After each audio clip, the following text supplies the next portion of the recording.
Kalau saya aja tidak kebal, Anda tidak akan kebal. Makanya saya pede menghamba pada Tuhan. Karena saya tahu ini bukan perang doktrin atau perang teori. Ini perang spirit. Karena Alkitab berkata, penyesatan bla bla bla, roh antikristus ada. Coba lihat kata spirit of antichrist. Adam mungkin berkata, aku jalan sama Tuhan kok. Oh, muka dengan muka kami ketemu. Jatuh. Karena dia merasa hebat. Kalau Anda belum subscribe di channel ini, segera supaya Anda bisa mengikuti terus rema-rema dari Roh Kudus ya. Di 1 Yohanes pasal 2 ayat 18 sampai 29, saya bacakan, anak-anakku, waktu ini adalah waktu yang terakhir. Dan seperti yang telah kamu dengar, seorang antikristus akan datang. Sekarang telah bangkit banyak antikristus. Itulah tandanya bahwa waktu ini benar-benar adalah waktu yang terakhir. Memang mereka berasal dari antara kita, tapi mereka tidak sungguh-sungguh termasuk pada kita. Sebab jika mereka sungguh-sungguh termasuk pada kita, niscaya mereka tetap bersama-sama dengan kita.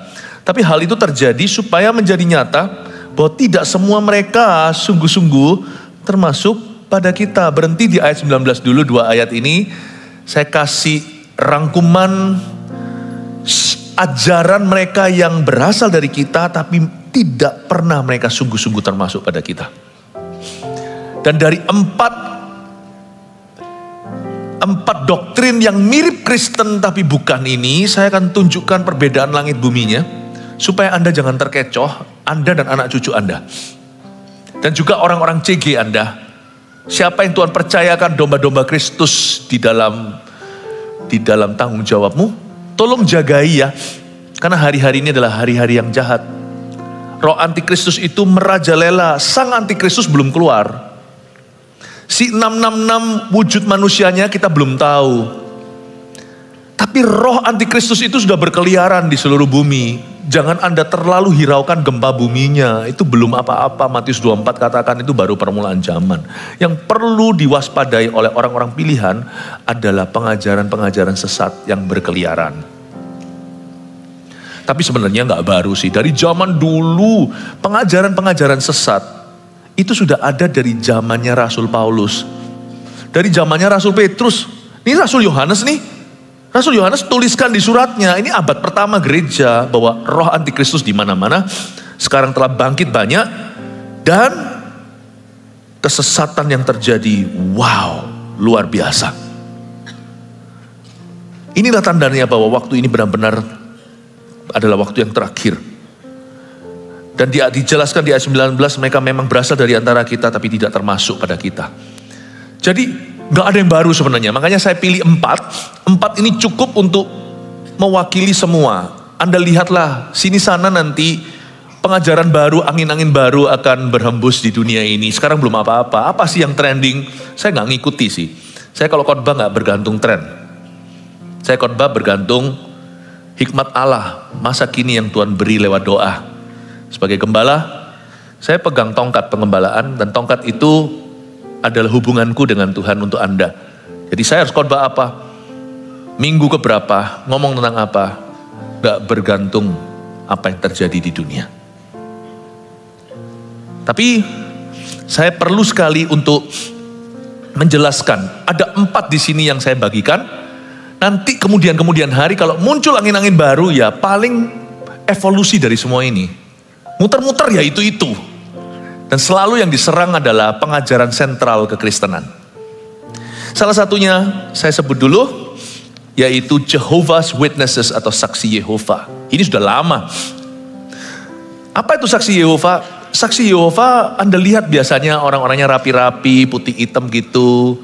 Ya, mirip-mirip sih saksi Yehova, nanti Mormon juga dan sebagainya pengajaran-pengajaran yang mirip Kristen ini. Ada juga di antara mereka yang naik sepeda, ketuk pintu rumah. Orang-orang terpelajar, orang-orang pintar. Dan juga banyak sekali senior-seniornya itu orang-orang barat.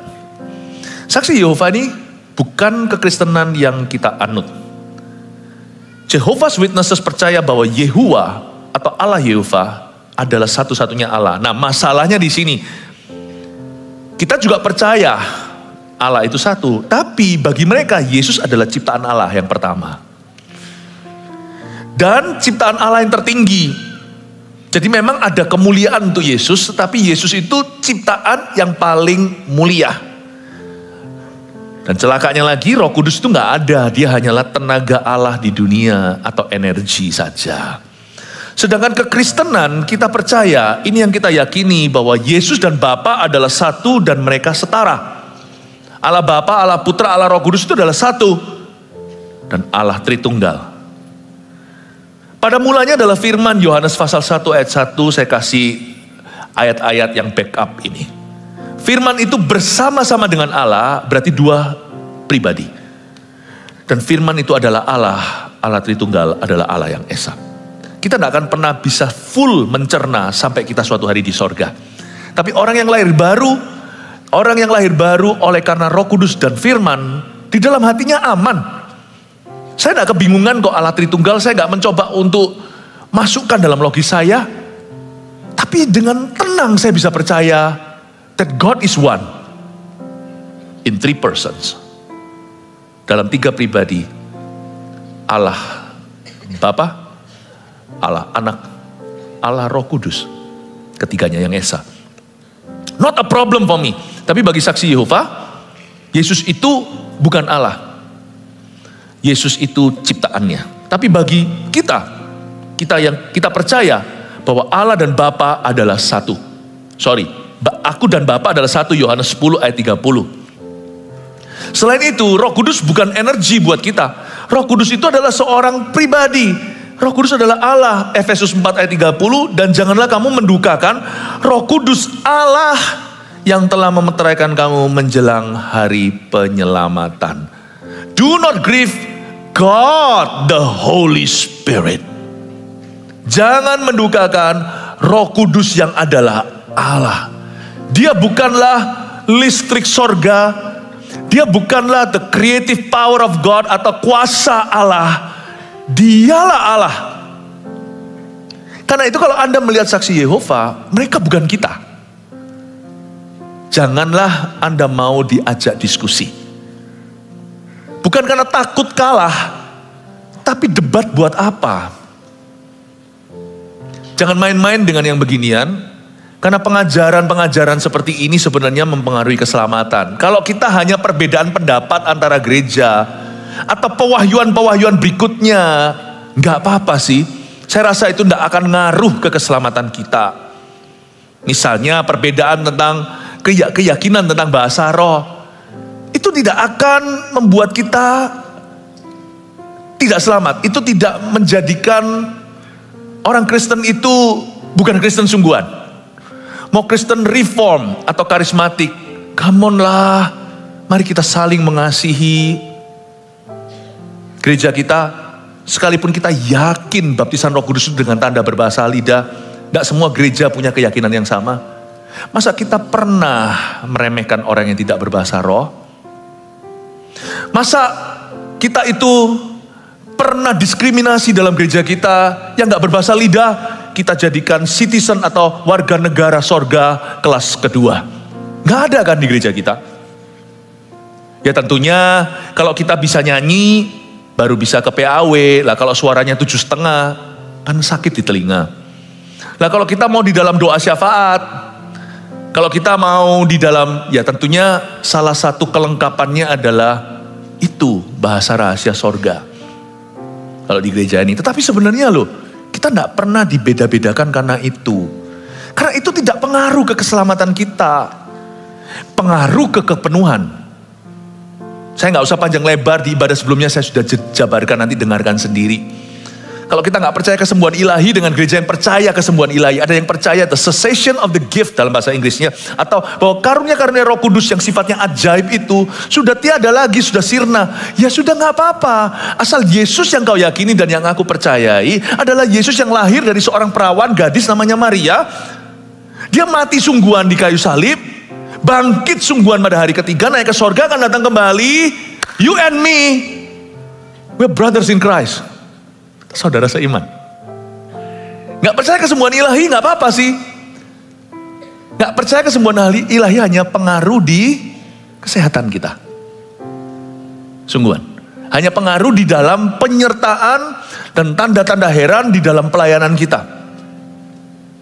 Tapi kalau Yesusnya dicari gara-gara, di otak-atik, di kristologinya, nah ini bicara tentang selamat dan binasa. Ini sudah beda. Ini sudah Kristen dan bukan. Meskipun saksi Yehova adalah gereja saksi Yehova, tapi mereka bukan gereja kita. Pahami ini supaya kita mengerti bahwa mereka tidak percaya Roh Kudus. Mereka tidak percaya Yesus. Percaya, tapi bukan Yesus sebagai pencipta. Sorry ya, bukan Yesusku itu. Itu bukan Yesusku. Jangan berkata Yesus yang sama, jalannya beda. Beda, Yesus yang beda. Oke? Saya Philip Mantova. Saya pria. Jika Anda percaya Philip Mantova wanita, itu Philip siapa? Itu hakikat soalnya. Itu sudah sangat mendarat bagi saya, itu sudah sangat fondasi. If you think I'm a girl, if you don't know me by now, you will never know me. Wah, langsung keluar lagu popnya. It's not me.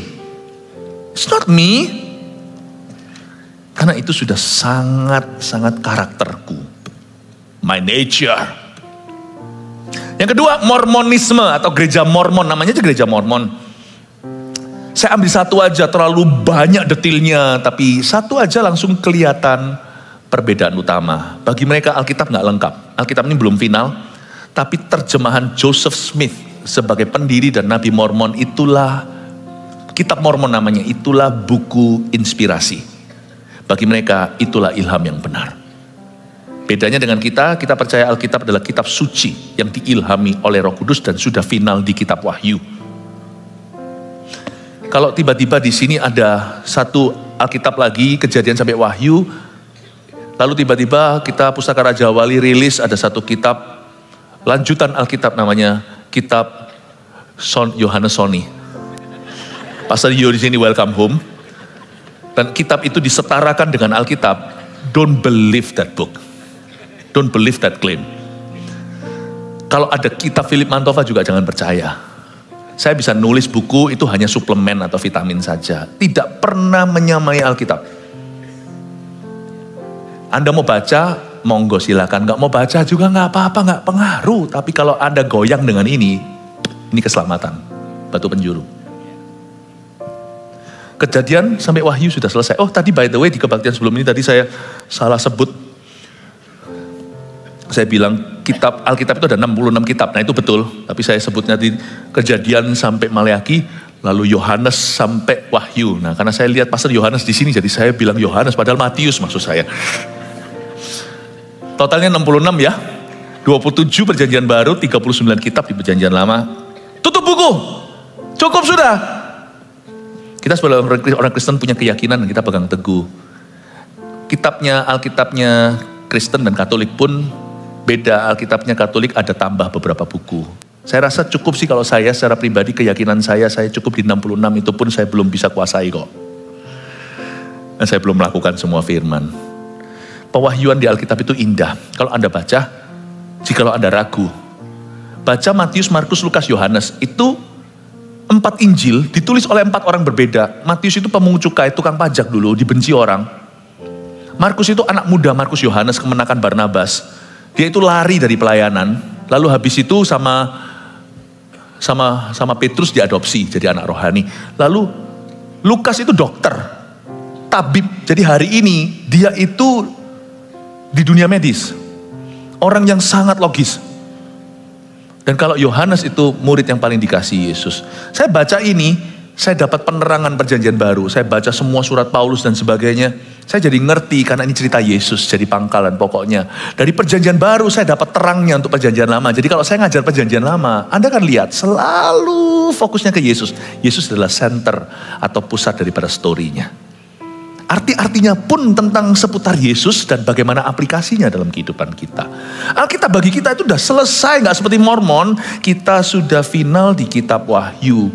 Bahkan di 2 Timotius 3 ayat 16 bunyinya, segala tulisan yang diilhamkan Allah memang bermanfaat untuk mengajar, untuk menyatakan kesalahan, dan sebagainya fungsinya. Tetapi intinya adalah tulisan ini diilhamkan Allah 66 buku, puluhan penulisnya. Sebab satu author atau satu penulis mungkin menulis beberapa kitab seperti Paulus banyak sekali. Seperti Musa ada 5, Kejadian, Keluaran, Imamat, Bilangan, Ulangan, yaitu kitab Torah. Jadi ada puluhan dan terbentang waktu dari puluhan tahun atau tahunan hingga ribuan tahun bicara tentang Mesias yang sama. Dan tidak saling menyerang. Dan Yesus tidak menulis biografinya sendiri. Mana ada kitab Yesus di dalamnya. Matius ada, Markus ada, Efesus ada, Yesus nggak ada. All speak about Jesus.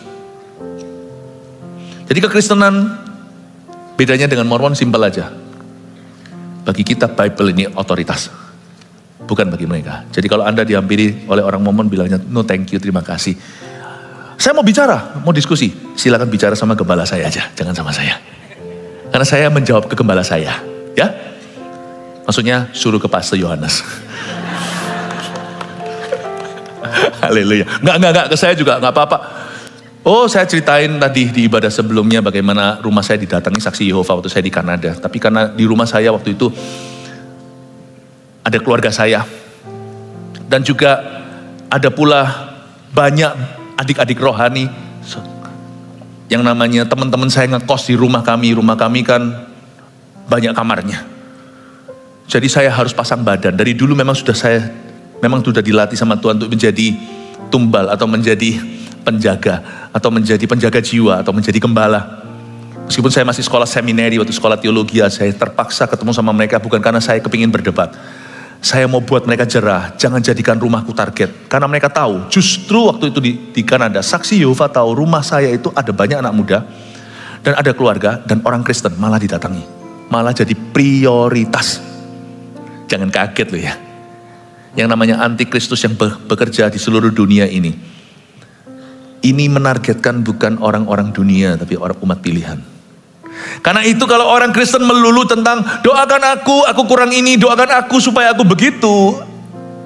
Anda lihat hawanya ini, pada zaman COVID Anda harus berjaga-jaga.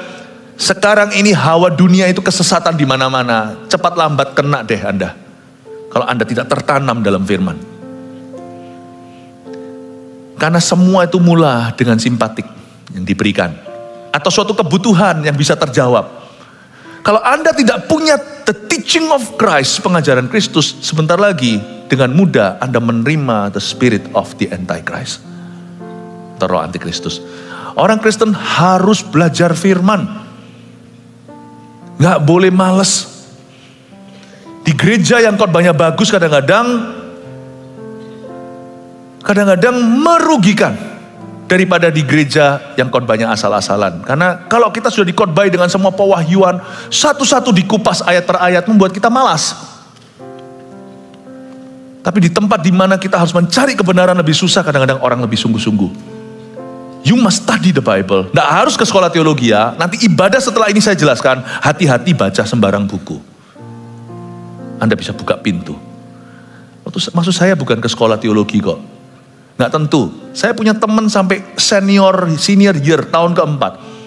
Baca semua seputar buku-buku yang membahas tentang Alkitab. Tapi Alkitabnya sendiri nggak pernah dijamah, nggak pernah dibaca. Beberapa teman saya di sekolah teologi ya begitu. Makanya itu ada pepatah. Dan ini nggak tentu benar, nggak bisa diaplikasikan ke semua. Hati-hati kalau Anda pergi ke seminari.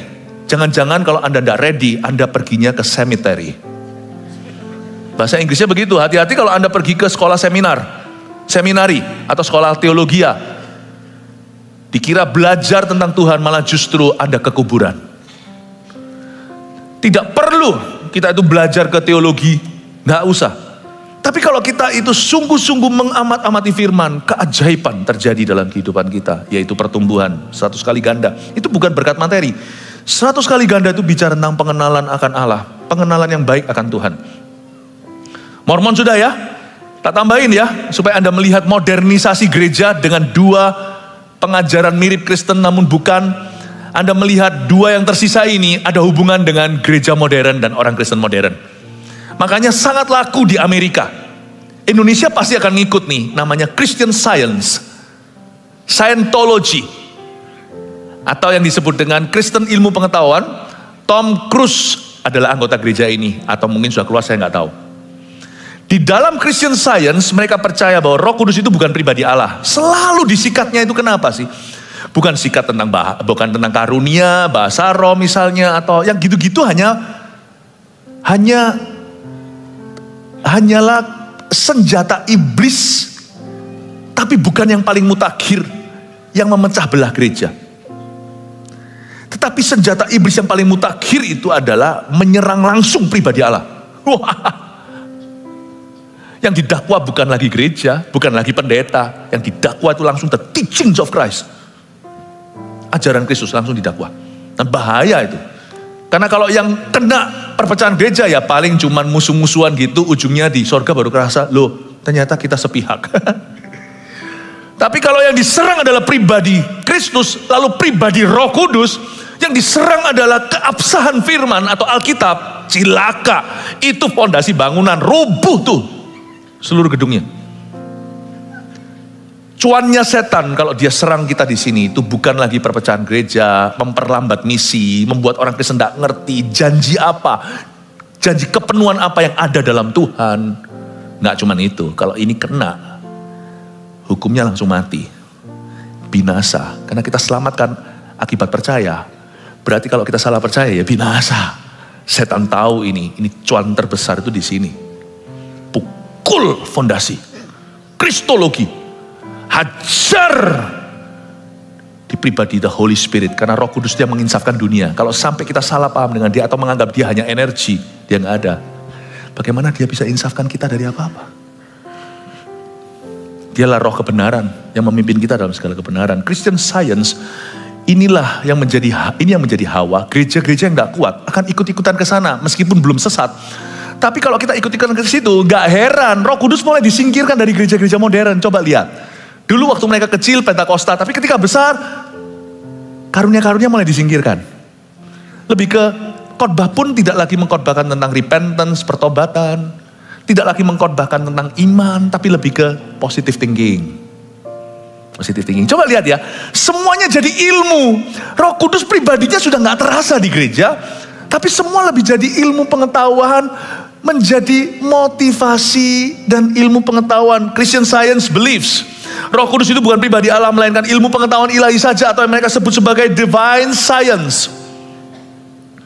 Sorga dan neraka itu nggak ada bagi mereka. Itu just the state of mind. Itu hanyalah ilusi belaka. Itu diada-ada di dalam otak kita. Kalau ada di otak kita ya ada. Kalau nggak ada ya nggak ada. Mana ada sorga, mana ada yang neraka. Nggak ada orang pernah ke sana. Dan dosa serta penyakit itu ilusi belaka. Dosa itu nggak ada lah. Ya ada yang LGBT, itu mungkin chemical lah. Itu mungkin kimia di otaknya. Biasanya ini akan nyerang orang-orang pintar. Makanya gini-gini gak terlalu laku di timur, laku di barat. Ya. Lalu udahlah, itu cuman gitu. Dan juga kalau begitu ya memang sudah apa ya, itu sudah takdirnya dia lah. Itu sudah kodratnya gitu loh.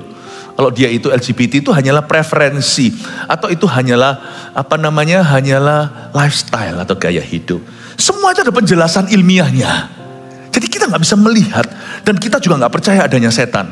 Tapi memang ada orang Kristen yang membuat orang jadi muak dengan alam roh. Karena dikit-dikit alam roh. Di belakang lu ada 2 setan. Ada orang yang ngeroh banget.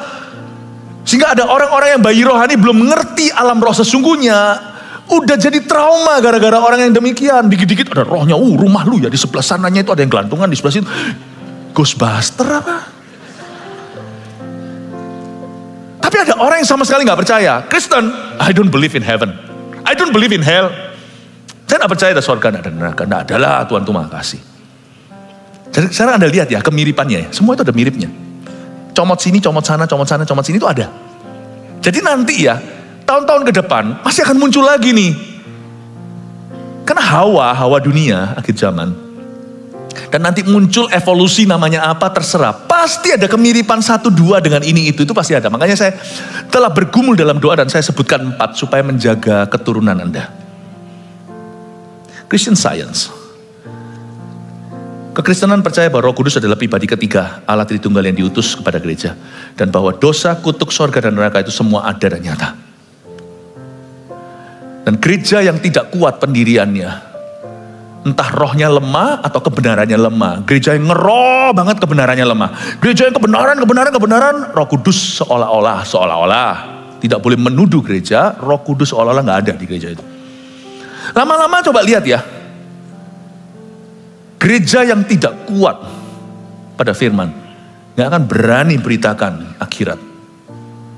Ngomong sedikit tentang surga masih oke lah. Tentang neraka, kecamannya, takut kontroversi. Jadi mendingan gak usah ngomong tentang surga neraka deh. Ngomong tentang 3 langkah, 7 langkah. 7 langkah menjadi bahagia. 5 cara untuk menjadi sukses. Never talk about spiritual life. Never talk about eternal life. Tidak pernah bicara tentang hidup kekal. Gak berani. Gak berani terlalu dalam. Dan coba lihat sekarang selera orang Kristen pada umumnya di dunia ini sekarang adalah mau pergi ke gereja-gereja yang ajarannya membuat mereka feel fine, feel good. Never really truly want to learn about Jesus. Tidak pernah sungguhan mau belajar tentang Yesus. Sedangkan Alkitab berkata dosa itu ada. Roma 3 ayat 23, karena semua orang telah berbuat dosa dan telah kehilangan kemuliaan Allah. Roma 6 23, upah dosa ialah maut. Tetapi karunia Allah adalah hidup yang kekal dalam Kristus Yesus Tuhan. Ada satu lagi, ini luas sekali, ini lebar, namanya liberal. Gereja yang liberal atau orang Kristen yang universal berkata begini, pemahaman Kristen gak boleh sempit lah, tapi harus berkembang mengikuti zaman. Alkitab sih ngajarkan kebaikan bro, gitu ya, kira-kira ya. Tapi Alkitab bukan satu-satunya kebenaran. Ini foto apa sih? Oh foto ini ya. Kiranya saya GR, saya difotoi. Alkitab mengajarkan kebaikan, tapi bukan otoritas kebenaran. Bahkan Alkitab ya, saya beritahu ya, miliki kesalahan. Alkitab ini ada mistake-nya. Nah, itu Kristen liberal. Apapun kau namakanlah hari ini, saya itu gak ngikut-ngikutin tren. Whatever it is. Pastor, ngomong ini dong, ngomong ini. Tidak ada orang bisa membuat saya khotbah. Di mana-mana di hidup ini yang bisa membuat saya khotbah cuma Roh Kudus. Kalau Roh Kudus kasih saya, ya saya beritahukan. Jadi saya tidak tahu namanya apalah. Anda amati sendiri, tapi nganggur apa? Nggak usah terus scroll ke sosial media, emangnya nggak punya kerjaan. Hidupmu harus tertib, saudaraku, hari-hari ini di akhir zaman. Jangan banyak nganggur dan kepoin orang. Nggak akan selesai saya janji, perdebatan di dunia gonjang-ganjing itu akan terus ada. But do you bear fruit in Christ? Apakah Anda berbuah? Yesus adalah guru yang baik tapi bukan satu-satunya jalan keselamatan. Sedangkan kekristenan percaya bahwa pemberitaan tentang salib adalah satu-satunya berita keselamatan. Tidak heran di 1 Korintus 1 ayat 18 Paulus berkata, sebab pemberitaan tentang salib memang adalah kebodohan bagi mereka yang akan binasa. Tapi bagi kita yang diselamatkan, pemberitaan itu adalah kekuatan Allah. Sebab aku mempunyai keyakinan yang kokoh dalam Injil, Roma 1 ayat 16, sebab Injil adalah kekuatan Allah yang menyelamatkan setiap orang yang percaya. Kekristenan juga percaya bahwa Alkitab adalah firman Tuhan yang sempurna, otoritas tinggi kita, yang otoritas tertinggi orang percaya. Bahwa Alkitab ini tidak ada mistake-nya. Alkitab ini tidak ada salahnya. Luar biasa. Waktu pergi ke Israel, di Qumran, cerita bagaimana satu gulung Alkitab, satu kitab aja Yesaya disimpan, nggak tertulis di Alkitab, itu sejarah. Bagaimana disimpan oleh orang-orang yang menuliskannya di zaman dulu, disimpan manuskrip itu seasli-aslinya untuk bisa hari ini diprint di dalam buku Alkitab kita. Bagaimana itu pindah tangan ke pindah tangan sampai ke pasar dijual oleh seorang anak gembala, bukan gembala sidang, gembala ternak, orang Baduin. Kalau saya baca, saya lihat di situ museumnya, my God, Yesaya itu sampai ke tanganmu itu melalui bahaya. Yes, the Bible had been written by men, but by the inspiration of God. Alkitab ditulis oleh jari jemari manusia, tapi oleh ilham Allah. Saya tidak mau Alkitab. Orang mau ngomong apa tentang the Bible? Inilah buku yang mengubah saya. Itu satu hal yang gak bisa dibantah. Gak usah didebatkan. This is the book that changes millions of lives. Amin Bapak Ibu Saudara. Itulah kekristenan dibandingkan dengan Kristen liberal. Sekarang kita melihat ayat, kita akan baca kita akan baca lanjut 1 Yohanes pasal 2 tadi ayat 18-19. Mari kita lihat ayat yang ke-20. Tetapi kamu telah beroleh pengurapan dari Yang Kudus, kata Yesus melalui Rasul Yohanes kepada kita. Dan dengan demikian kamu semua mengetahuinya. Aku menulis kepadamu, bukan karena kamu tidak mengetahui kebenaran, kata Yohanes. Tapi justru karena kamu mengetahuinya. Dan karena kamu juga mengetahui bahwa tidak ada dusta yang berasal dari kebenaran. Siapakah pendusta itu? Bukankah dia yang menyangkal bahwa Yesus adalah Kristus? Kristus itu artinya yang diurapi. Mesias itu artinya the anointed one.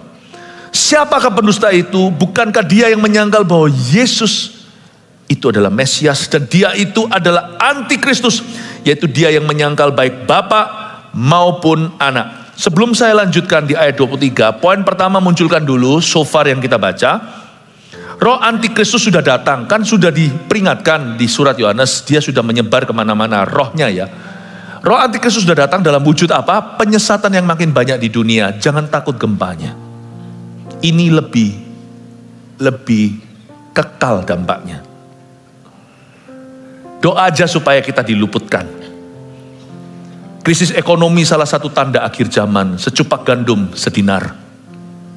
1 liter beras sedinar itu upah sehari.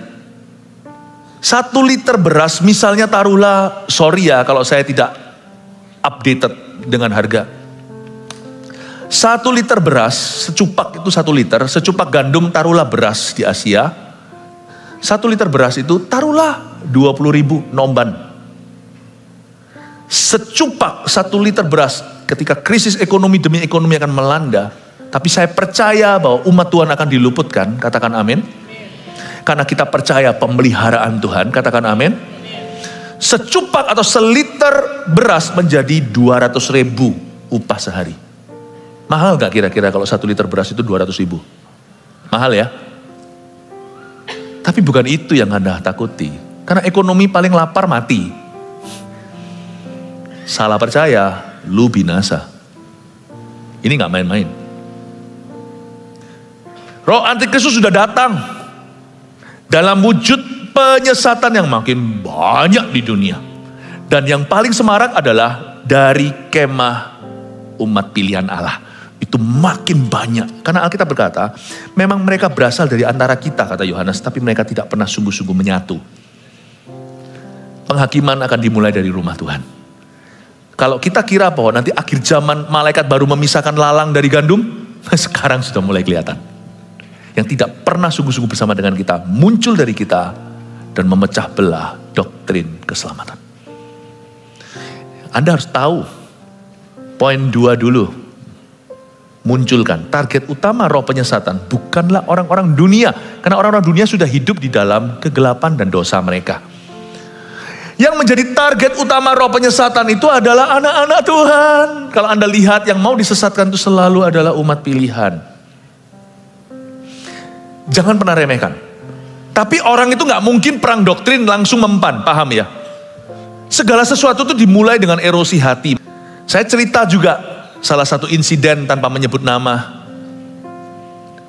Waktu saya sekolah teologi ya, udah tahun-tahun ketiga keempat, ada teman saya yang sekolah teologi, hari ini menjadi saksi Yehova.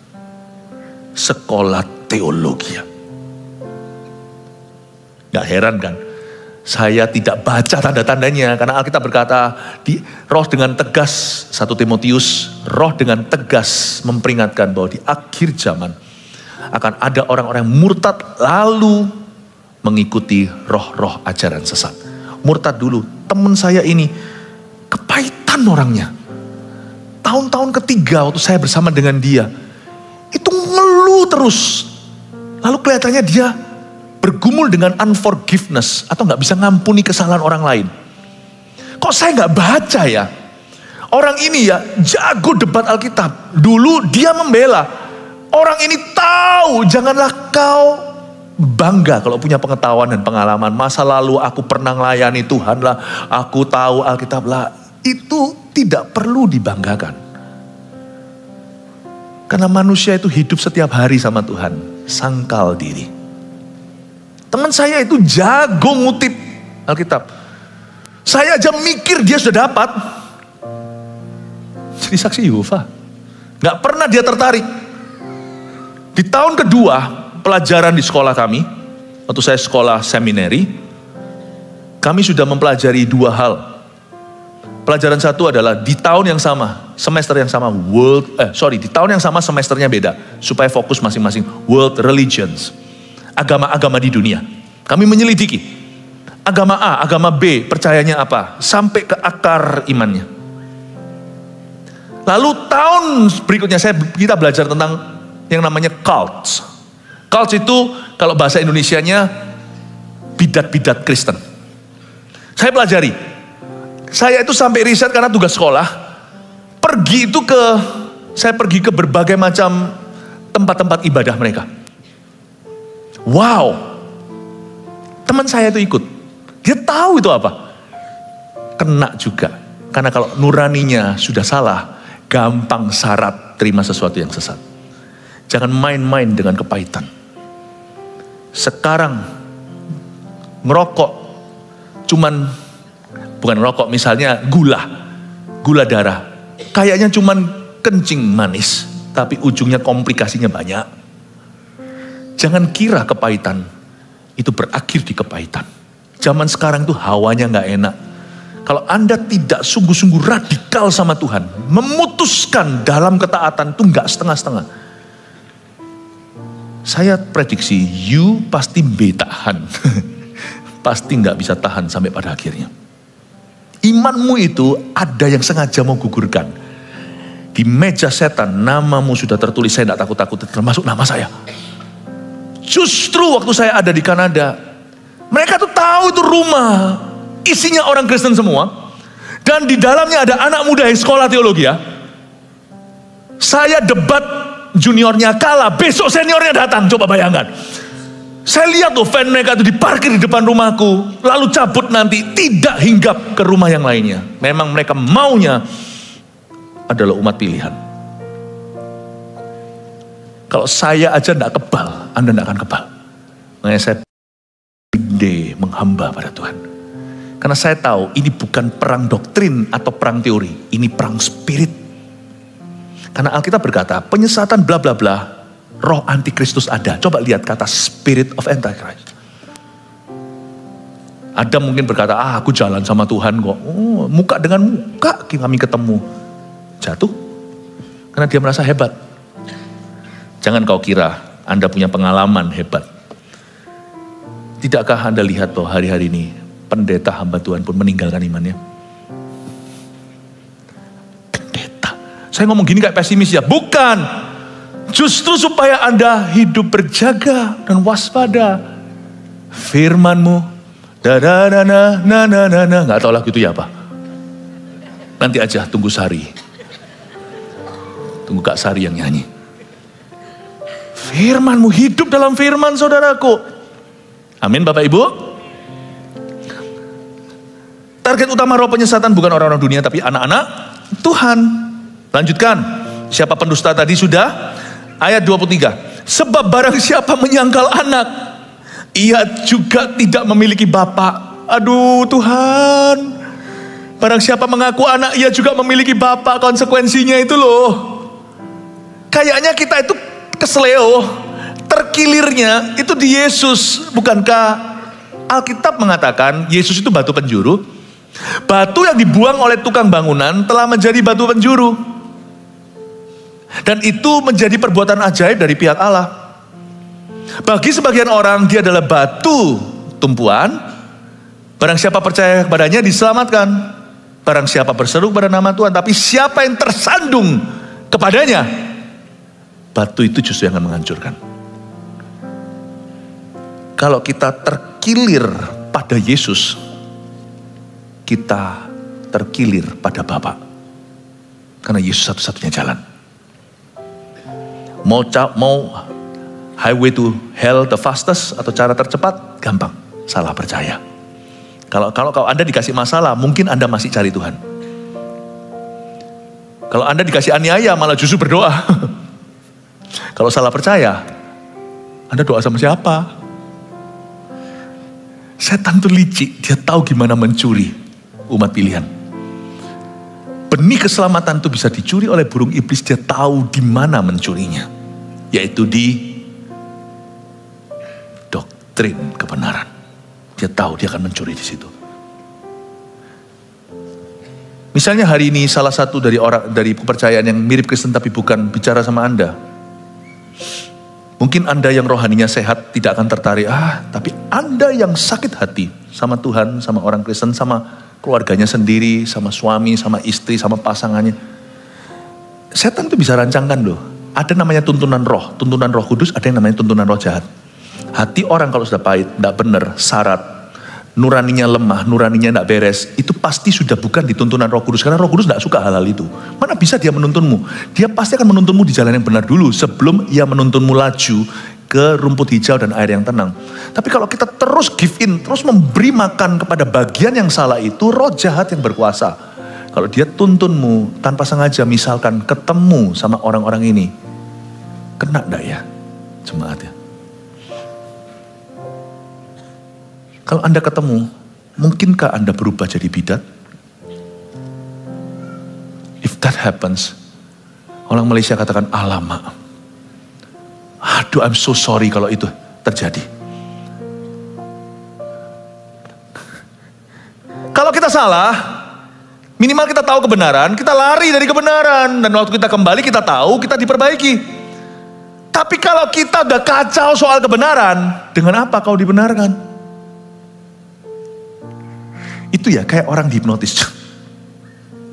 Udah gak bisa diberitahu doktrin yang asli. Udah gak bisa lagi tahu kebenaran.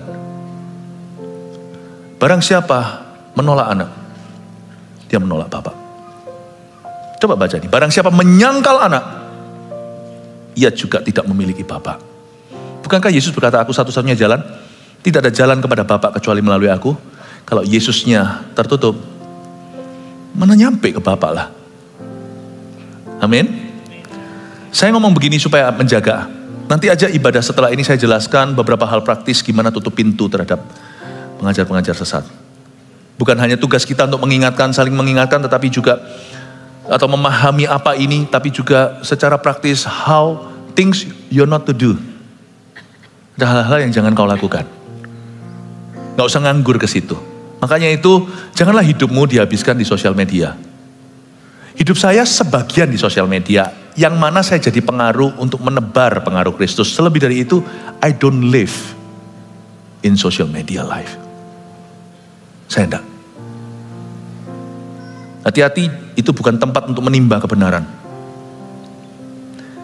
Tetap kembali kepada the book, Alkitab, firman Tuhan. Dan kamu, apa yang telah kamu dengar dari mulanya ayat 24, itu harus tetap tinggal di dalam kamu. Loh ya, saya tambahin ya. Seolah-olah Yohanes ngomong gitu. Memberikan pesan, pasrahin.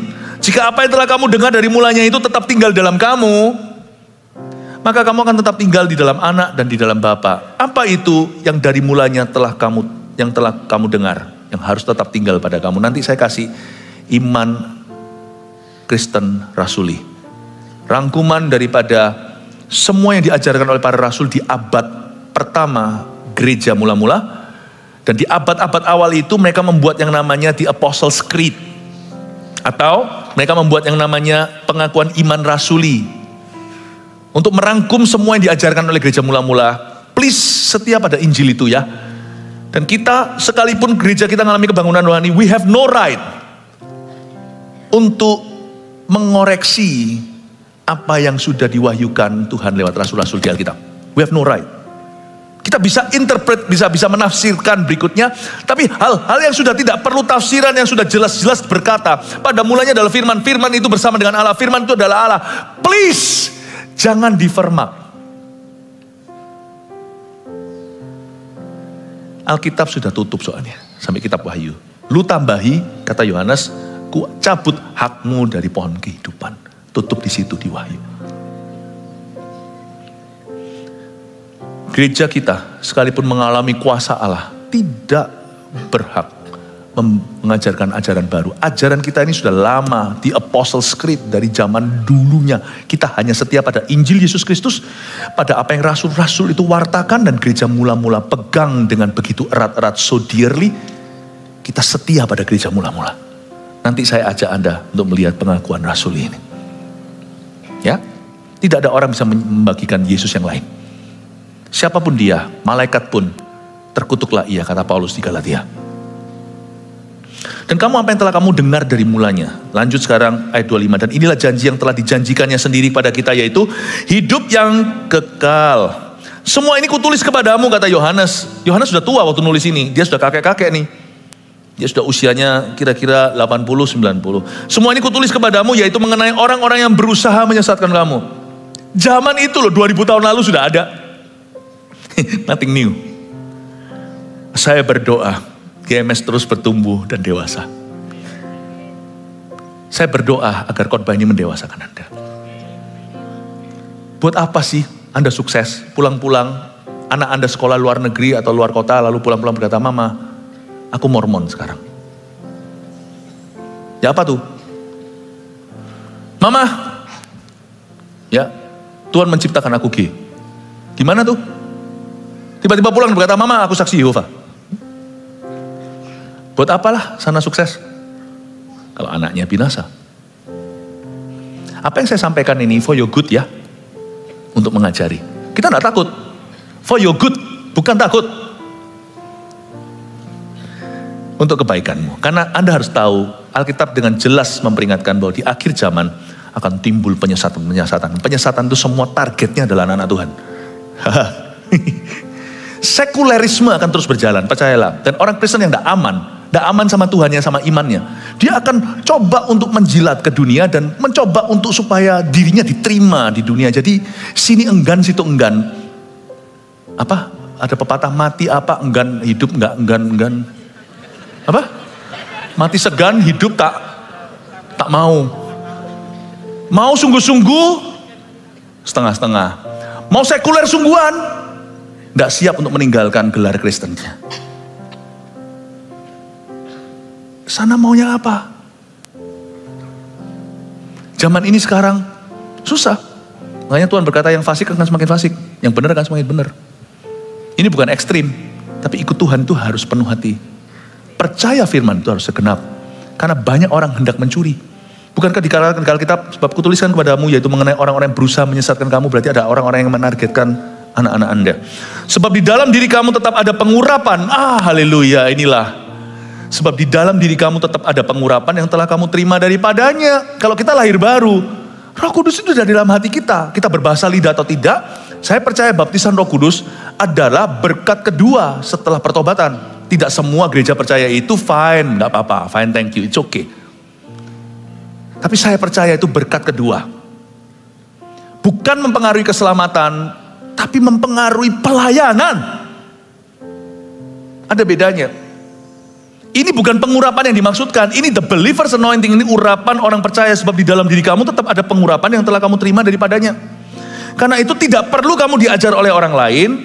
Tetapi sebagaimana pengurapannya mengajar kamu tentang segala sesuatu. Dan pengajarannya itu benar, tidak dusta. Dan sebagaimana ia dahulu telah mengajar kamu, demikianlah hendaknya kamu tetap tinggal di dalam dia. Apakah ayat 27 implikasinya adalah kita gak perlu dengar khotbah, gak perlu ikut MSJ, My Spiritual Journey, gak perlu ikut CG Training? Bukan. Di dalam dirimu ada pengurapan, karena Anda orang percaya yang lahir baru tenan. Dan pengurapan itu sebagaimana pengurapannya mengajarkan kamu tentang segala sesuatu, karena itu tidak perlu kamu diajar oleh orang lain. Maksudnya diajar sini bukan berarti gak perlu guru. Alkitab tidak kontradiksi dirinya sendiri. Di sisi satunya lagi, Paulus menulis bahwa di dalam tubuh Kristus akan ada pengajar-pengajar. Guru, rasul, penginjil, nabi, gembala apalagi. Jadi ada tempatnya. Maksudnya kamu tidak perlu diajar oleh orang lain itu. Orang bisa ngajar, Tuhan kirim, utus dan bangkitkan pengajar. Tapi waktu dia ngajar, di dalam rohmu ada kesaksian iman, tahu yang diajarkan benar enggak? Itu tidak diajarkan, itu sudah ada di dalam Anda. Gak benar ini. Gak betul ini pengajarannya ini. Pasti resah kalau tiba-tiba ada guru di atas sini. Gak mungkin terjadi karena kita seleksi. Lalu berkata, saudara-saudara, Yesus itu bukan Tuhan. Resah pasti. Kalau udah resah, gagal kita memuridkan Anda. Atau seperti Da Vinci Code dulu itu, Yesus difitnah menikah. Ya ampun. Saya ditanya waktu Before 30 Kids, waktu dulu zaman pandemi itu kan syuting untuk program anak kita. Saya duduk dengan anak-anak kecil, itu tidak ada skripnya. Mereka tanya sembarang apapun, ternyata ditanya anak itu lebih susah daripada ditanya orang tua. Saya ditanya sama salah satu anak, Pastor Philip, why didn't Jesus marry? Kenapa Yesus tidak menikah? Gimana? Ayo coba jawab. Saya tiba-tiba dihinggapi hikmat. Saya jawab, dan itu pun tidak gampang. Hikmat untuk orang dewasa itu masih sesuaikan, karena saya orang yang sudah usia dewasa. Saya ngomong dalam bahasa anak kecil tuh harus translate lagi. Saya bilang gini loh, nggak mungkin Yesus menikahi anaknya sendiri. Kok bisa? Karena semua kita itu ciptaannya. Yohanes 1 pada mulanya adalah firman. Firman itu bersama dengan Allah. Firman itu adalah Allah. Yohanes pasal 1 ayat 2. Dan segala sesuatu dijadikan melaluinya. Tidak ada sesuatu apapun yang jadi tanpa melaluinya. Gak mungkin kan? Masa menikah sama anak sendiri? Semua kita ini buatannya. Semua ini ciptaannya. Semua ini anak-anaknya. Tanpa kecuali Yesus itu sendiri. Semua wanita itu adalah putri anak-anaknya. Ciptaannya. Laki, pria dicipta dalam gambaran rupanya. Berarti semua kita itu karya tangannya.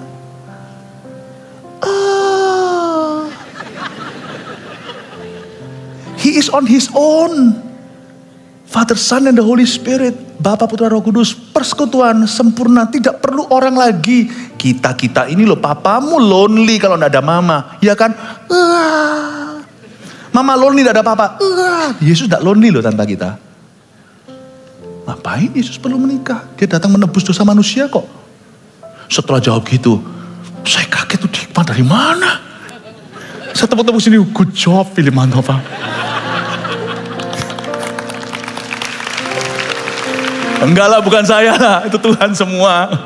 Saya sendiri terkejut dengan pertanyaan itu. Let me tell you. Anak kecil aja tahu kebenaran. Pengurapan ada di dalam dirimu. Orang bisa ngajar.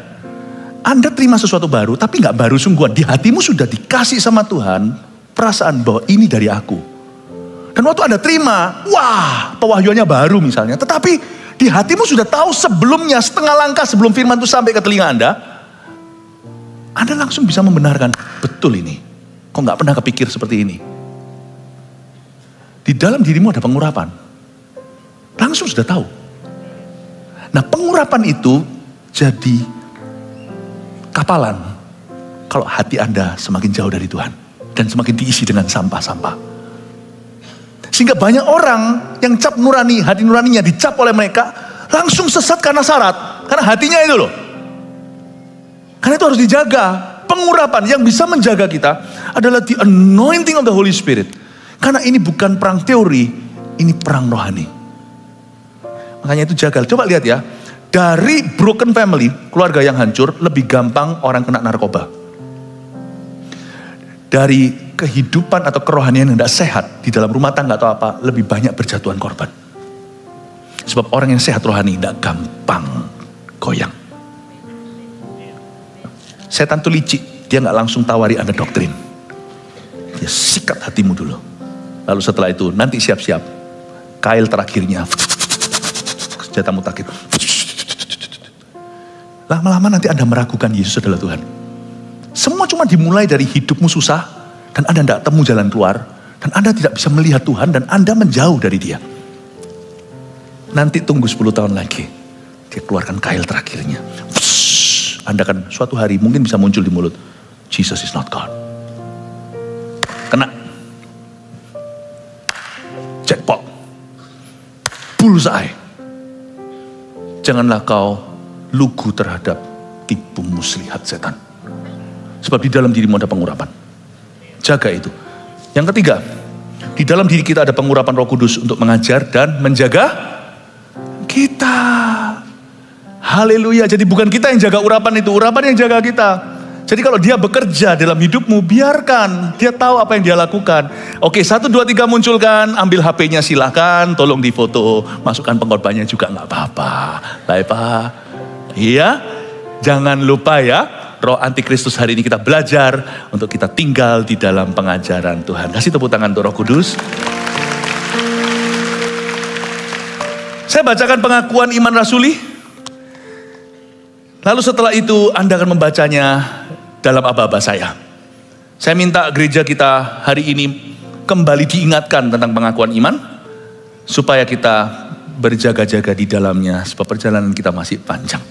Lebih baik kita salah perbuatan, bukan berarti diperbolehkan, daripada salah iman. Percayalah saya, salah berbuat masih ada koreksinya, salah iman siapa mengoreksimu?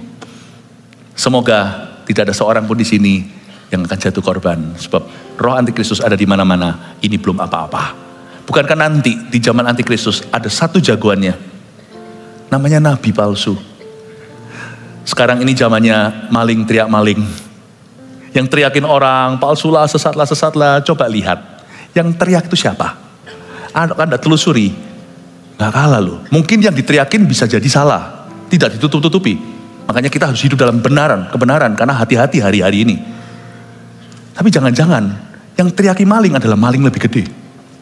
Memang situ maling, yang teriak ini lebih maling. Coba bayang. Tapi karena beritanya heboh, tertelan dia dengan berita, tidak silau pada dosanya. Dia pakai dosa orang lain untuk mengalihkan perhatian betapa jahatnya dunia dan juga sosial media di tangan orang yang salah. Jangan ikut-ikutan. Jemaat ini sehat. Jemaat GMS gak ikut perang yang gitu. Ada peperangan yang asli kok di dalam hidupmu. Hidup di sekelilingmu itu loh. Perjuangkan dong. Orang di sekeliling Anda, damai sejahtera istri Anda loh, istri Anda tidak pernah sungguh-sungguh Anda kasihi. Itu perang sesungguhnya. Perang itu kedaginganmu, gengsinya rasanya aku kok minta maaf dulu. Perang yang gitu. Gak usah ikut-ikutan yang gitu-gitulah. Jemaat GMS yang paling sehat, saya minta seluruh jemaat kita tidak perlu kepo-kepo, tidak perlu berdebat-berdebat. Semua kita bertumbuh dan berbuah, sudah cukup bagi kita. Haleluya. Kasih tepuk tangan untuk Tuhan. 1 Petrus 4 ayat 7. Kesudahan segala sesuatu sudah dekat. Karena itu, kuasailah dirimu dan jadilah tenang, supaya kamu dapat berdoa. Saudara yang terkasih, terima kasih telah mendengarkan firman Tuhan hari ini. Jangan lupa untuk dukung terus channel ini dengan cara subscribe, like, share, dan juga komen, agar saudara kita yang lain juga boleh terberkati. Tuhan Yesus memberkati kita.